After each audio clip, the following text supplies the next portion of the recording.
So for those that are interested, I thought I'd give a rundown on the descaling plant that I've made and how it works.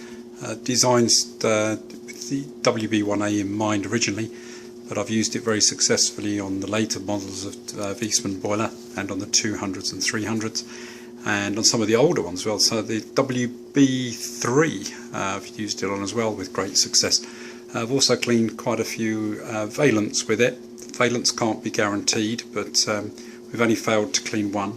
100% success with the Wiesmann due to the single pipe that forms the heat exchanger.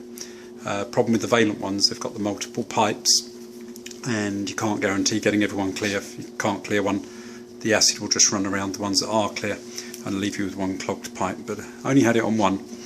So the basic principle is we've got a pipe coming in here, which is off of my rig. It's powered by a pump on the rig. This contains almost neat FX2 from Camco, very powerful descaler, and return hose back to my rig from the other side. The reason you need this rig and you can't use a pump is that you need the pressure in the boiler to operate the pressure to get it up to temperature. And it needs to be over 0.7 bar. Most of the pressure, most of the flushing rigs can't apply 0.7 bar to actually activate the boiler. So, right, so back to the rig. It's quite simple, just made out of copper pipe and standard fittings. You can see I've got the return coming in here. I've got a pressure relief valve in case I overpressurize the system, which goes off down a discharge hose, which just runs into the sink over here. Then I've got the bypass valve.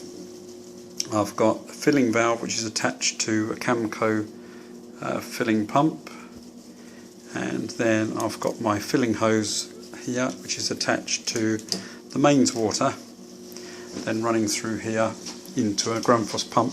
I'll just try and pick these up as I'm going round. This rig does eat pumps, the 2555, and it's probably about the third pump I've used. Been doing this process for about 5 or 6 years, so probably a pump lasts about 2 years before it gets knackered. And that's it.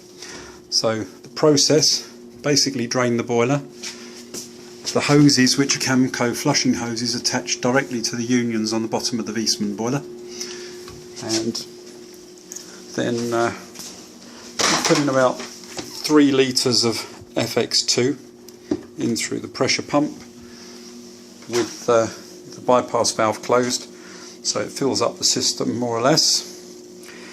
Then closing this valve, open up the filling valve from the mains to bring the pressure up above the operating pressure of the boiler.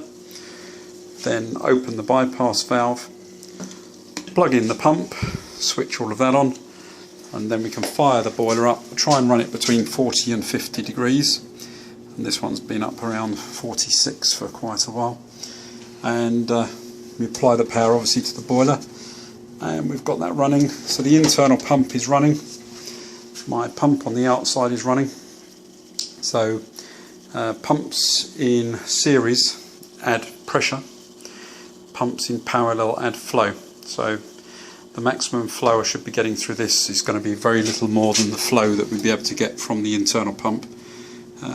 But the pressure should be an addition of the pump inside the boiler and of this pump. So we should have quite good pressure, and the flow is actually pretty good. I don't know if you can hear that as I kink it. But anyway, pop that on the system, run it for a few hours, and that brings the pipe work and everything in the boiler up like brand new, literally like brand new. If you strip the boiler open, inside the unions here, these look like they've just come out of the factory when you're finished, and there's not a sign of anything. This boiler isn't actually used as a combi, so I don't have to do anything with a plate heat exchanger. But normally if I'm descaling a heat exchanger on a combi, I'll remove the heat exchanger first, I'll remove the diverter valve, and I'll remove the front and rear hoses and give them all a good mechanical clean out, thoroughly clean them out, wash them out, get rid of any debris out. Same with the pump, remove any debris out of the pump. Plate heat exchanger, I'll empty it out mechanically as much as I can, and then I use FX2, just poured in the top of it to dissolve most of the dirt and the rubbish that's already in it, and then reassemble the whole boiler. Attach my rig as I've got it now, But then, once I've got the rig running, I run the hot water tap. And of course this means I can descale the boiler at high temperature. It's much more effective than at low temperature. The hoses are no longer in the rig. So by operating the tap, the water is now running around the internal circuit through the plate heat exchanger and back round. So I can run this up to maximum temperature, really give it a good cooking and descaling. And that'll bring the plate heat exchanger up like new, boiler like new. And then at the end, basically we dump off the acid, obviously neutralise it in the sink before we discharge it to the drain.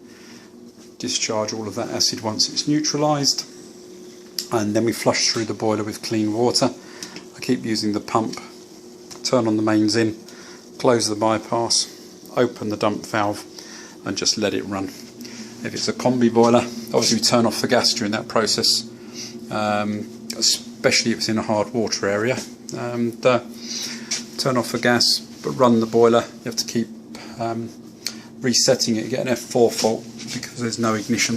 Just keep resetting the boiler while you're rinsing it out, and then intermittently operating the hot water tap to flush out the plate heat exchanger to get everything out. Constantly monitoring the pH of the water being discharged. When the pH is down and matches the pH of the tap water in the property, you know you've got all the acid out of the boiler, everything's clear, and then you can reattach it to your system. It's about half a day's work. You've got the cost of the chemicals and you've got the cost of running the equipment. I normally charge about £300 plus VAT to carry out that process. As I say, Viessmann Valence, I guess the glowworms with the same heat exchanger in as the Valence would be able to be cleaned. Don't touch an aluminium boiler. That's it.